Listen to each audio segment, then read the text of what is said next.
today we're doing something really unique.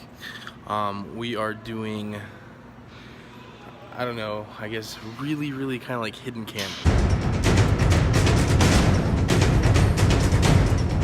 Some of the rules of the mall are that their camera systems in like these middle areas can't be like very visible, and the other rule is that I have to work overnight, so I'm a little tired right now, but they just finished cleaning up about 30 minutes ago, which is like an hour and a half later than they were supposed to, but we'll get this done.